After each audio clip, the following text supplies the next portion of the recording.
ये देखिए, हमारा तो एक्सपेक्टेशन ये है कि ये लोग वही करेंगे जो बहुत सारे केसेस में करते हैं। पहला जो डिटेंशन ऑर्डर आएगा एनएसए वाला, वो 15 दिन का होगा। उसके बाद वो एक्सटेंड करते जाएंगे। इस तरह से ये लोग काम करते हैं। पहले भी इन्होंने इसी तरह से काम किया है। चंद्रशेखर आज़ाद के खिलाफ बार बार एक्सटेंशन करते रहे। तो देखिए क्या करते हैं। ऑफ कोर्स यहाँ पर फ़र्क ये भी है कि इनको ये भी पता है कि इनका अरेस्ट बहुत काउंटर प्रोडक्टिव हुआ है। बीजेपी के लिए, सरकार के लिए बहुत काउंटर प्रोडक्टिव है। नेशनली, इंटरनेशनली सरकार की इमेज, बीजेपी की इमेज इससे बहुत ख़राब हुई, बहुत ख़राब हुई। फ्लैग ऑपरेशंस भी रहे हों और कई बार ऐसा हुआ है, सिर्फ हिंदुस्तान में नहीं, दूसरे देशों में भी हुआ है। अब तो ये 9/11 को भी कह रहे हैं कि फॉल्स फ्लैग ऑपरेशन था अमेरिका में। तो false flag operations are well known and therefore it is entirely possible दिए जाएँ, वो पूरे करे जाएँ। तो भाजपा ने खुद ही प्रॉमिस किया था, सरकार ने खुद ही प्रॉमिस किया था। दूसरा कि सोनम वांगचुक को छोड़ा जाए। उनको तो प्रिवेंटिवली डिटेन करने का कोई औचित्य नहीं है, उससे कोई वायलेंस कम नहीं, बल्कि उसकी शंका बढ़ती है। क्योंकि अगर आप लोगों को इतना ज़्यादा एजिटेट कर देंगे, लद्दाख के लोगों को, तो फिर वो तो बल्कि पीसफुली मूवमेंट को पीसफुल रखने में उनका बहुत बड़ा रोल था। इसीलिए 6 साल से ये मूवमेंट बिल्कुल पीसफुली चल रहा। और तीसरी बात कि ये जो कर्फ्यू वगैरह लगाया है, ये सब ख़त्म किया जाए, इसका तो कोई औचित्य नहीं है। सर इसे क्या चैलेंज भी करेंगे?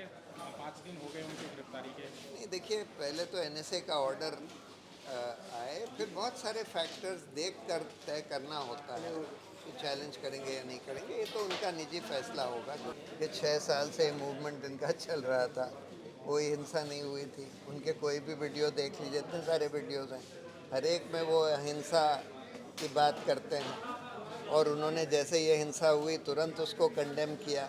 और हिंसा का अगर आप सीक्वेंस देखेंगे कि पहले बिल्कुल पीसफुल डेमोन्स्ट्रेशन था, उस पर पहले टीयर गैस छोड़ी गई, लाठियां चलाई गई, तब फिर लोगों ने शायद पत्थर मारने शुरू किए।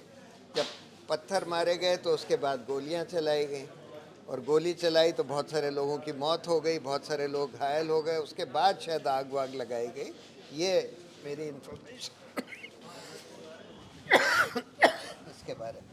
सर एक सवाल ये आ रहा है कि एक वीडियो भी सामने आया है सोनम वांगचुक का, जिसमें वो श्रीलंका की और बांग्लादेश की और नेपाल का एग्जाम्पल दे करके बात कर रहे हैं। तो वो वीडियो को प्रोवोक माना जा रहा है कि उससे प्रोवोक किया गया है उन लोगों ने ये पूरे तो प्रोटेस्ट को। देखिए, ये एग्जाम्पल्स तो फैक्चुअल एग्जाम्पल्स हैं कि भाई अगर आप पीसफुल एजिटेटर्स की जायज़ मांगे नहीं देते तो फिर लोग और इन्फ्लेम होते जाते हैं, और उसमें से फिर कुछ लोग हिंसा भी कर लेते हैं।